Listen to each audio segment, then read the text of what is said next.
Assalamualaikum warahmatullahi wabarakatuh. Nama saya Amirul Amri bin Aslah dan saya dari Unit Bahasa Melayu 1. Jadi hari ini saya akan melakukan tugasan kedua pentaksiran berterusan bagi subjek kod PMMB 1084 iaitu Asas Tata Bahasa Bahasa Melayu dan kod PMMB 1094 iaitu Kemahiran Bahasa Melayu. Jadi pensyarah yang mengajar kod PMMB 1084 ialah Dr. Muhammad Asri bin Harun. Manakala pensyarah yang mengajar kod BMMB 1094 ialah Encik Ahmad bin Omar. Jadi, ayo kita mulakan. Okey, jadi seterusnya kita akan ke slide iaitu soalan pentaksiran berterusan. Soalannya berbunyi begini. Anda dikehendaki menghasilkan satu produk audio-visual berasaskan teknologi maklumat dan komunikasi yang memperincikan kesalahan sistem ejaan, perkataan dan ayat dalam satu hasil penulisan karangan bahasa Melayu murid tahun 6 berdasarkan konsep tata bahasa. Jadi, saya akan ambil satu karangan murid tahun 6 dan akan mencari kesalahan-kesalahan tata bahasa yang terdapat dalam karangan tersebut. Jadi, ayo. Okey, jadi dalam karangan murid tahun 6 itu saya akan cari kesalahan-kesalahan tata bahasa merangkumi 3 aspek iaitu kesalahan ejaan, kesalahan ayat dan kesalahan kata. Jadi, jom. Jadi, saya telah menemui satu karangan murid tahun 6 iaitu karangan tentang gaya hidup sihat. Jadi, saya akan memperincikan setiap kesalahan tata bahasa yang terdapat dalam karangan ini. Jadi, kita perlu membaca karangan ini terlebih dahulu. Bersenang setiap hari supaya badan sihat dan cerdas. Makan makanan yang berkhasiat seperti sayur, nasi, buah-buahan dan daging. Tidurlah awal dan jangan tidur lewat. Jadi, saya apabila membaca karangan ini, saya telah mendapati beberapa kesalahan bahasa yang perlu dibetulkan supaya ayat ataupun karangan ini menjadi gramatis. Jadi, jom.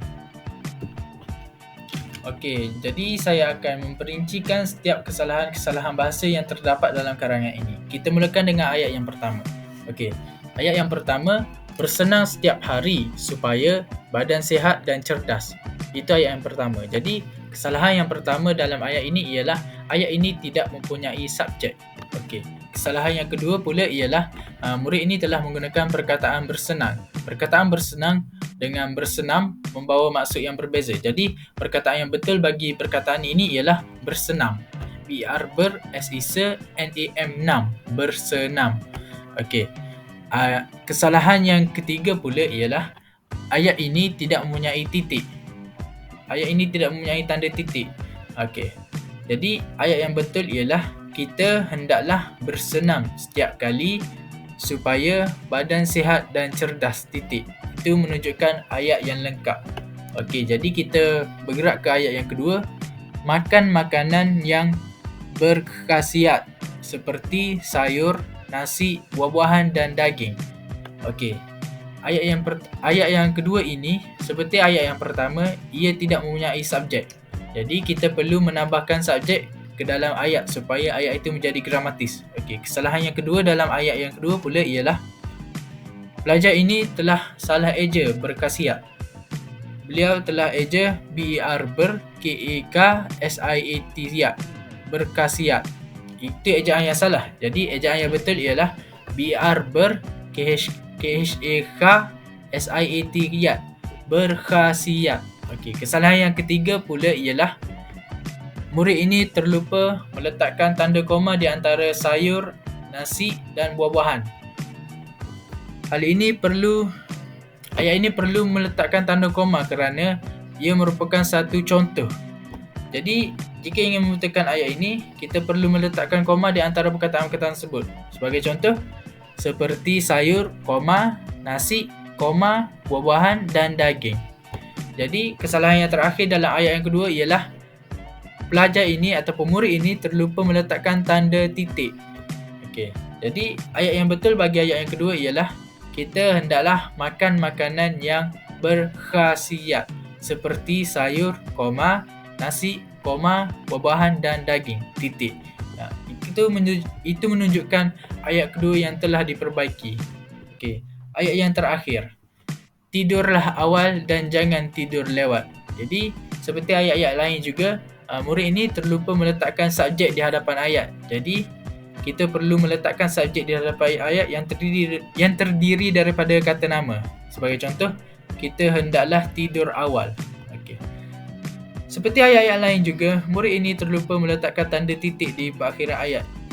Jadi ayat yang betul berbunyi begini: kita hendaklah tidur awal dan jangan tidur lewat titik. Itu menunjukkan ayat yang gramatis dan selesai. Jadi itu sahaja perincian kesalahan-kesalahan bahasa yang terdapat dalam karangan 1 oleh saya. Sekian, terima kasih. Jadi ini semua perincian kesalahan-kesalahan bahasa yang terdapat dalam karangan 1 tadi. Itu sahaja, terima kasih.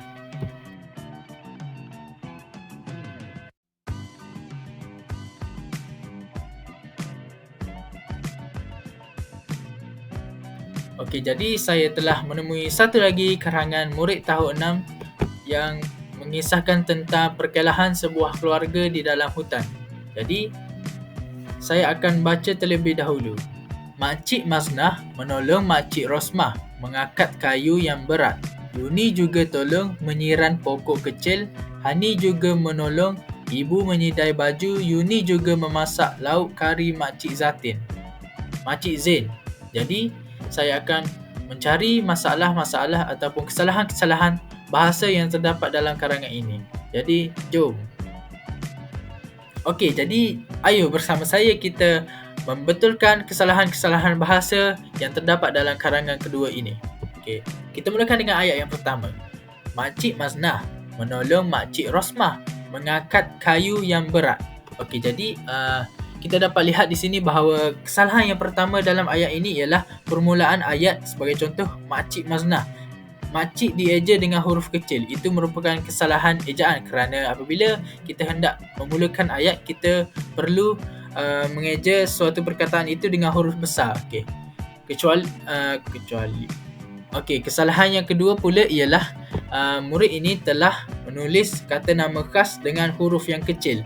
Sepatutnya kata nama khas kita tulis dengan huruf yang besar. Sebagai contoh, Maznah dan Rosmah. Perkataan Maznah ialah merupakan nama orang, kata nama khas. Jadi kita perlu mengejakan dengan huruf yang besar. Sama juga dengan Rosmah. Rosmah merupakan kata nama khas, iaitu nama orang. Kita perlu mengejakan kedua-dua kata itu dengan huruf yang besar. Sebagai contoh, Makcik Maznah dan Makcik Rosmah. Kedua-dua itu perlu menggunakan huruf yang besar. Jadi, kesalahan yang lain pula ialah murid ini telah salah mengeja mengangkat. Sedangkan ejaan yang betul bagi mengangkat ialah MENG meng, ANG ngang, KAT kat. Mengangkat, bukan mengangkat. Okey, jadi kita perlu betulkan kesalahan tersebut. Jadi yang terakhir ialah murid ini tidak meletakkan tanda titik di perakhiran ayat kerana suatu ayat itu memerlukan satu tanda titik untuk menyempurnakan suatu ayat tersebut. Jadi ayat yang betul ialah M huruf besar Makcik, M huruf besar Maznah menolong Makcik, R huruf besar Rosmah mengangkat kayu yang berat, titik. Okey, itu ayat yang betul bagi ayat yang pertama. Jadi ayat yang kedua pula ialah Yuni juga tolong menyiram pokok kecil. Okey, jadi kesalahan yang pertama yang saya dapat lihat di sini ialah murid ini telah menggunakan huruf besar ke dalam perkataan juga dan tolong. Sedangkan juga dan tolong bukan kata nama khas. Ia merupakan kata nama am ataupun kata nama. Jadi apabila ia kata nama, kita tidak perlu mengejanya dalam huruf yang besar. Okay. Kesalahan yang kedua pula ialah murid ini telah mengeja menyiram dengan ejaan yang salah. Jadi ejaan yang betul bagi menyiram ialah MENY men, IRA amram, menyiram. Itu ejaan yang betul. Menyiram pokok kecil. Okey, jadi kesalahan yang terakhir dalam ayat yang kedua ini ialah seperti ayat yang pertama, murid ini terlupa meletakkan tanda titik. Jadi ayat yang betul bagi ayat yang kedua ini ialah Yuni juga huruf J huruf kecil, tolong T huruf kecil, menyiram pokok kecil, titik. Itu ayat yang betul bagi ayat yang kedua. Jadi kita bergerak pula kepada ayat yang ketiga. Ayat yang ketiga berbunyi Hani juga menolong ibu menyidai baju. Okey. Ayat yang ketiga ini, kesalahan yang pertama ialah apabila selepas titik, iaitu pokok kecil, titik, dan kita ingin memulakan ayat baru, kita perlu eja huruf yang pertama untuk memulakan ayat dengan huruf besar. Lagipun Hani merupakan kata nama khas, jadi kita perlu mengejakan dia sebagai huruf besar. Sebagai contoh, H huruf besar, Hani. Dan kesalahan yang kedua pula ialah murid ini selalu menggunakan perkataan juga, dan perkataan juga itu menjadi huruf besar. Itu merupakan salah kerana juga merupakan kata nama yang tidak perlu untuk menjadi huruf besar. Jadi kesalahan yang terakhir dalam ayat yang ketiga ini ialah murid ini, seperti ayat yang lain juga, murid ini sentiasa ataupun kerap lupa untuk meletakkan tanda titik. Jadi ayat yang betul bagi ayat yang ketiga ini ialah H huruf besar, Hani. J huruf kecil juga menolong ibu menyidai baju. Titik. Itu merupakan ayat yang betul bagi ayat yang ketiga. Jadi ayat yang terakhir dalam ayat ini ialah Yuni juga memasak lauk kari makcik Zain. Okey, jadi kesalahan yang pertama dalam ayat yang terakhir ini ialah apabila permulaan murid ini seperti ayat-ayat lain juga, dia menulis kata nama khas menjadi huruf kecil. Sebagai contoh, Yuni. Yuni merupakan nama orang. Jadi nama orang merupakan kata nama khas. Kata nama khas kita perlu menulisnya dalam ejaan yang huruf besar. Sebagai contoh, U huruf besar, Yuni. Yuni juga memasak lauk kari makcik Zain. Okey, kesalahan yang kedua pula ialah seperti Yuni juga, Zain, makcik Zain. Zain merupakan kata nama khas, nama orang. Jadi kita perlu mengejakan dalam huruf besar. Jadi Yuni dan makcik Zain. Yuni, U huruf besar, Yuni, dan Zain. Zain perlu huruf besar kerana ia nama orang, kata nama khas.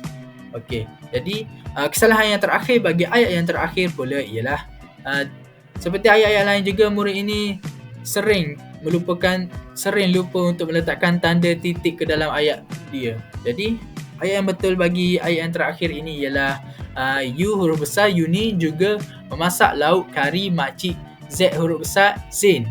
Titik. Itu merupakan ayat yang betul bagi ayat yang terakhir ini. Jadi itu sahaja perincian dan pembetulan dalam pembetulan bahasa dalam ayat karangan 2 ini. Sekian, terima kasih. Okey, jadi ini semua perincian kesalahan-kesalahan bahasa yang terdapat dalam karangan 2 tadi. Itu sahaja. Terima kasih.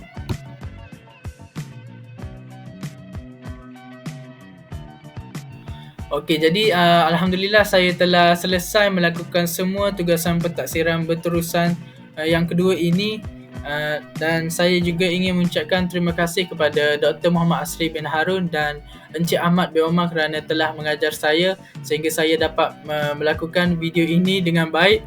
Dan itu sahaja daripada saya. Sekian, terima kasih.